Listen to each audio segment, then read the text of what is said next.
आचार्य जी प्रणाम।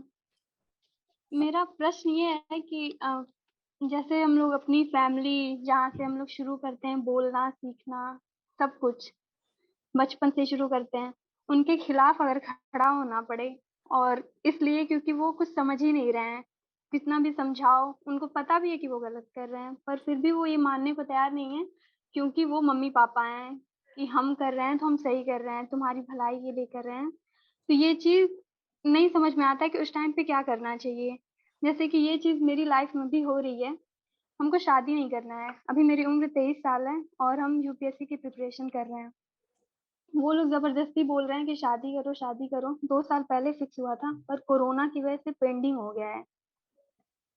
तो उसमें ये लोग कह रहे हैं कि शादी कर लो, शादी हम पूछ रहे हैं क्यों करना है? शादी नहीं करनी है, मन नहीं कर रहा है। ऐसा नहीं है कि पहले से मेरा ये था कि हमको शादी नहीं करनी है। पहले यही था कि हाँ, शादी, बच्चे, घर, जो चीज़ देखते आए हैं वही चीज़ दिमाग में चलती थी कि हाँ, सही बात है, ये लोग कह रहे हैं। पर जब से हम आपको सुनने लगे हैं तब से यही लगता है कि शादी नहीं करनी चाहिए। अभी शादी जहाँ से हम सोच रहे थे कि यहाँ से सब कुछ ठीक हो जाएगा, जो अभी कर रहे हैं हम वो सब सही हो जाएगा, अभी जिस चीज़ में परेशान है वो सब शादी के बाद सही हो जाएगी। पर आपको सुनने के बाद ऐसा लगता है नहीं शादी हुई तो वहीं से सब खत्म हो जाएगा। तो हमको ये नहीं करना है और वो लोग हैं कि ज़बरदस्ती शादी करो, शादी नहीं करोगी तो हम मर जाएँगे, शादी करनी ही पड़ेगी नहीं तो इज़्ज़त चली जाएगी, समाज में मुँह दिखाने लायक नहीं रहेंगे हम। अब हम शादी फिक्स कर दिए हैं, कैसे तोड़ दें, तुम्हारे कहने से तो तोड़ेंगे नहीं। और ये भी लग रहा है कि अब घर पे हैं तो पढ़ने नहीं दे रहे हैं लोग, कि नहीं दिन भर एक ही बात को लेके उसकी वज़ह से बहुत ज़्यादा पढ़ाई में भी डिस्टर्ब हो जा रहा है। एग्ज़ाम आने वाला है पर समझ नहीं आ रहा है क्या करें? दिन भर एक ही चीज़ का रोना लगा रह रहा है कि शादी कर लो, बैठ के मम्मी-पापा सामने रोने लगते हैं एकदम से। नहीं समझ में आ रहा है क्या करें ऐसे टाइम पे? ना भाग सकते हैं, ऐसा लग रहा है कि घर से अगर निकल भी गए तो भी उन लोग को नहीं देखा जाएगा, नहीं झेला जाएगा। तो ऐसे टाइम पे क्या करना चाहिए जब घरवाले ही सुनने को नहीं तैयार हैं? कभी-कभी लगता है कि मर जाएँ, इससे अच्छा कोई रास्ता नहीं दिखता है तो फिर ये लगता है कि छोड़ो हटाओ पढ़ने देंगे नहीं, शादी करनी नहीं, क्या करें ऐसे टाइम पे? नहीं तो शादी कर क्यों नहीं लेती? क्योंकि नहीं करनी है शादी। अरे क्यों नहीं करनी है? कर लो। क्यों नहीं करनी जिससे है? लोग क्योंकि जिससे लोग शादी करा रहे हैं वो सही नहीं है इंसान, क्यों सही नहीं है? कैसे पता? क्योंकि हम लोग उसके बारे में पहले से जानते हैं, क्या जानते हो? उसका नेचर, उसका रहने का तरीका, सब कुछ। क्या होना चाहिए सही नेचर? अब वो नहीं पता, पर नहीं करनी है शादी। देखो, जब तक तुम्हें ये साफ साफ नहीं पता होगा कि तुम जो कर रहे हो वो क्यों कर रहे हो, तुम कैसे अपने विरोधियों के प्रति कोई साफ रुख रख पाओगे? ये भी तो हो सकता है कि माँ बाप ही सही बोल रहे हो। अगर तुम्हें ये साफ साफ नहीं पता कि तुम सही कैसे हो, तो तुम दूसरे को गलत कैसे ठहरा पाओगे? फिर तो बस संशय रह जाएगा कि मुझे लगता है मुझे नहीं करनी चाहिए, शायद वो लड़का ठीक नहीं है, मुझे लगता है। एक धुंधली सी भीतर से भावना रहेगी, कुछ स्पष्टता रहेगी नहीं। दूसरे का पुरजोर विरोध भी कर सको, इसके लिए आवश्यक है कि पहले साफ साफ पता हो कि हम सही हैं या नहीं। मैं कह रहा हूं तुम यही मान के क्यों नहीं चलती कि माँ बाप सही बोल रहे हैं? मान लो कि सही बोल रहे हैं, फिर निकालो ना कि तुम्हारे पास क्या तर्क आता है ये सिद्ध करने को कि वो गलत बोल रहे हैं। और अगर तुम्हारे पास ठोस, ताकतवर, पर्याप्त तर्क आ जाता है कि माँ बाप गलत हैं, तो उसके बाद फिर तुम्हें कोई नहीं रोक सकता, फिर तुम किसी की नहीं सुनोगी। अभी अगर तुम संशय में हो और दूसरे लोग तुम पर कुछ अंकुश लगा पा रहे हैं, तो उसकी वजह ही यही है कि तुम्हें खुद स्पष्टता नहीं है कि जो कदम उठा रही हो वो कितना सही है, कितना गलत है। ज़िंदगी में आधी अधूरी स्पष्टता से काम नहीं चलता। अर्जुन वाली हालत रहती है वरना, कि मैदान पे खड़े भी हैं, लड़ाई भी नहीं करनी। आ भी गए हैं कवच और अस्त्र शस्त्र धारण करके, रथ पे भी चढ़ गए हैं, बीचों बीच पहुंच गए हैं, पूरी सेना आपने पीछे खड़ी कर ली है और सेना आपका मुंह देख रही है कि भैया जी सिग्नल दीजिए, और स्वयं को ही पूरी आश्वस्ति, एकदम पक्का भरोसा है ही नहीं कि लड़ाई करनी भी चाहिए, तो तुम पहले पूरा पक्का भरोसा तो करो कि तुम्हें शादी नहीं करनी है। कारण तो ढूंढो, कोई कारण बताओ पूरा।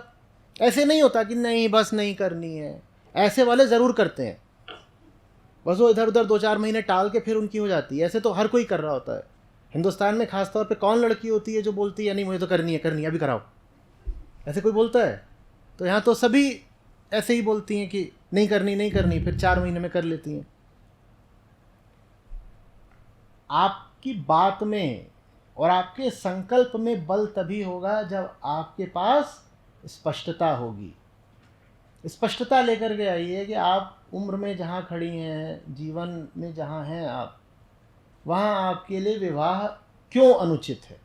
यदि अनुचित है तो मुझे नहीं पता, आपका जीवन है।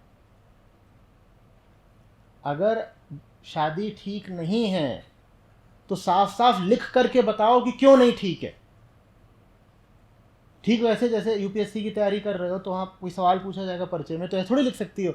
वहाँ पूछा जाएगा कि आपको इस बारे में क्या कहना है, अपने तर्क दीजिए, तो ऐसे उत्तर दे लोगी मुझे तो ऐसा ही लगता है, मैं क्या करूँ, और 10 में से 10 नंबर मिल जाएंगे। फिर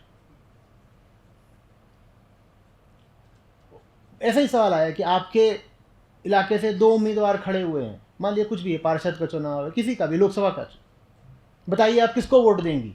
तो उत्तर में ऐसे लिखोगी कि नहीं मैं फलाने को वोट नहीं दूंगी, कोई भी नाम हो सकता है, हरीश, मोहन। पूछेंगे अच्छा क्यों नहीं वोट दोगी? क्योंकि वो लड़का अच्छा नहीं है। अच्छा क्यों नहीं अच्छा? क्योंकि उसका नेचर अच्छा नहीं है। नेचर में क्या अच्छा नहीं, कैसे पता कौन से तरह का नेचर अच्छा होता है? नहीं हमें ऐसा ही लगता है। ऐसा उत्तर आप दे सकते हो यूपीएससी में?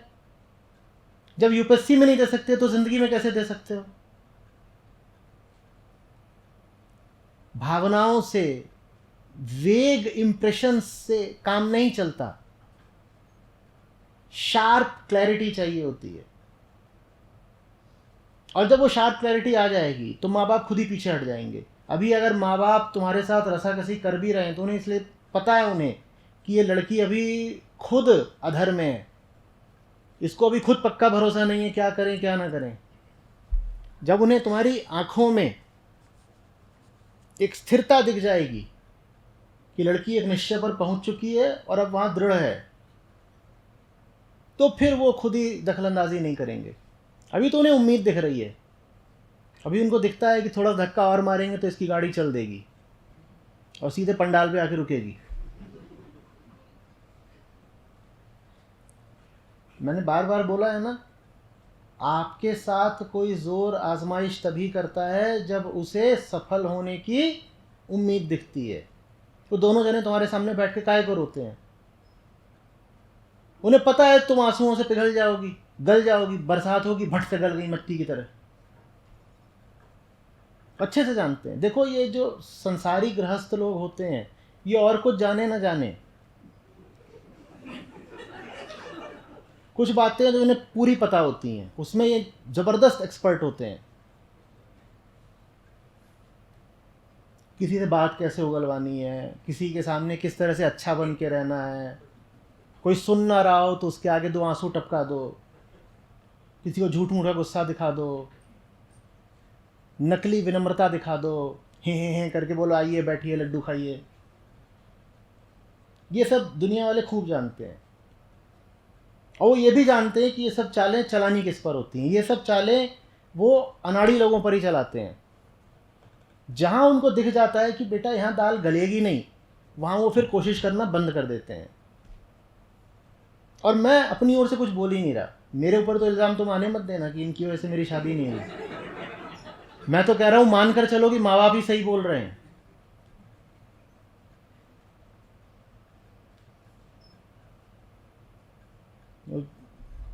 कमेंट करने लग गए लोग, कुंवारों का बेताज बादशाह।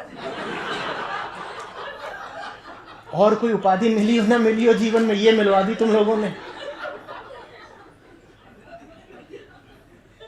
मैंने क्या किया है?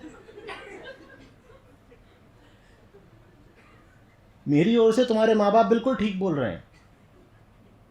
अब जिम्मेदारी तुम्हारे ऊपर है कि तुम सही तर्क एकदम साफ स्पष्टता के साथ लेकर के आओ कि वो गलत क्यों बोल रहे हैं। और इतना भरोसा दिला रहा हूं, अगर तुम वो सही तर्क ला पाई तो फिर माँ बाप भी पीछे हट जाएंगे। अभी आप जो दबाव अनुभव कर रहे हो वो जितना बाहर से है ना, उतना ही भीतर से भी है, क्योंकि आपको खुद अभी कुछ भी निश्चित नहीं है। पहले निश्चित तो करिए। ये राह ऐसी नहीं है जिस पे डगमग डगमग चला जा सके। इस पे बहुत डट के चलना पड़ता है। ये आम रास्ता नहीं है, ये रस्सी पे चलने वाली बात है। टहल नहीं सकते, बहुत सतर्कता चाहिए। आपके पास जब वो सजगता होगी तो आप पार निकल जाओगे। नहीं तो मैं कहता हूँ रस्सी पे चलने की शुरुआत ही मत करो। थोड़ा सा आगे बढ़ो, फिर गिर जाओ, फिर हाय हाय करो, आचार्य ने मरवा दिया। मैं अपना क्यों खराब करूं सब? तो पहले एकदम पक्का कर लो कि हाँ यही है मेरे लिए, जान गई हूं यही है। उसके बाद फिर आगे बढ़ो।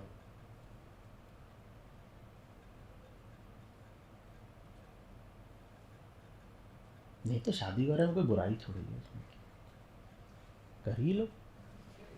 तो उन लोग के हिसाब से ये है कि शादी करो, फिर जैसे सब लोग रहते हैं, शादी, और बच्चे, घर परिवार, बस वही है। जिंदगी खत्म। और प्रकृति ने काहे को पैदा किया, सिर्फ तो किया है।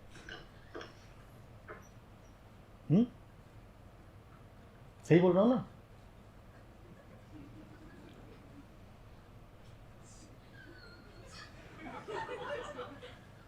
ये तो हाल है।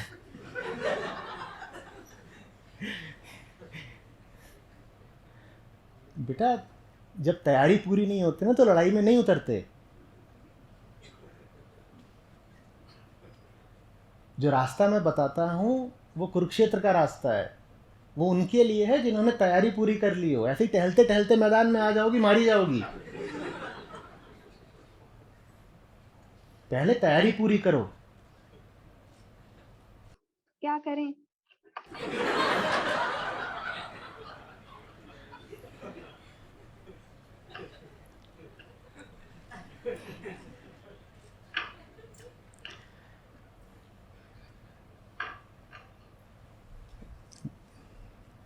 गीता पढ़ा रहा हूँ, गीता पढ़ो, ठीक है? कम से कम 6 महीने। इस साल के अंत तक गीता पढ़ो, फिर देखते हैं।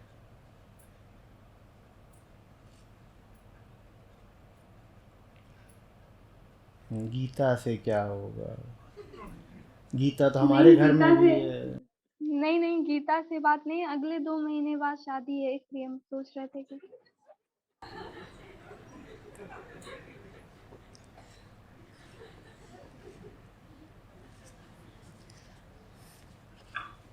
यहाँ सबसे ज़्यादा पता है कौन? यहाँ बैठे हुए हैं 100-150 लोग, सबसे ज़्यादा कौन हंस रहे हैं?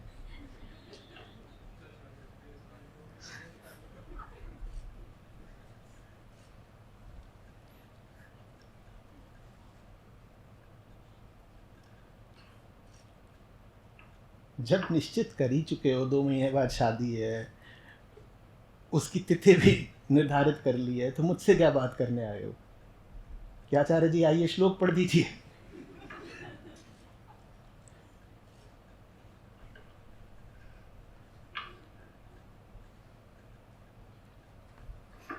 एक काम करो, खुद नहीं पढ़ी जा रही ना तो उस लड़के को पढ़वा दो गीता।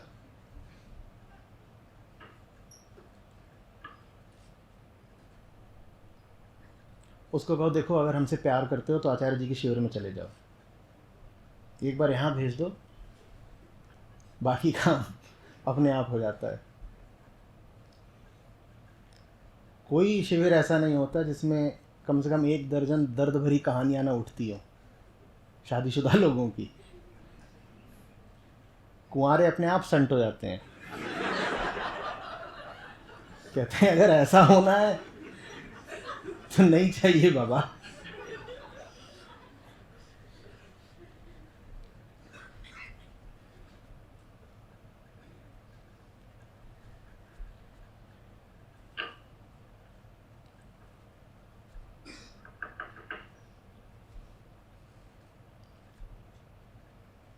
चलिए, अब इससे अधिक मैं कुछ नहीं बोल सकता। अलग राह बड़े संकल्प से चली जाती है, बड़ी स्पष्टता से चली जाती है, और उस पर कम ही लोग चल पाते हैं। इसीलिए उस पर चलने वालों को लाभ बहुत होता है। उतना लाभ अगर जीवन में चाहिए हो तो ही उस राह की सोचो, क्योंकि उस राह में लाभ बहुत बहुत है, लेकिन कीमत भी बहुत चुकानी पड़ती है। पहले भीतर ये दृढ़ता पैदा करो कि वो राह चलनी है। उसके बाद सब अपने आप हो जाएगा। ठीक है, चलो।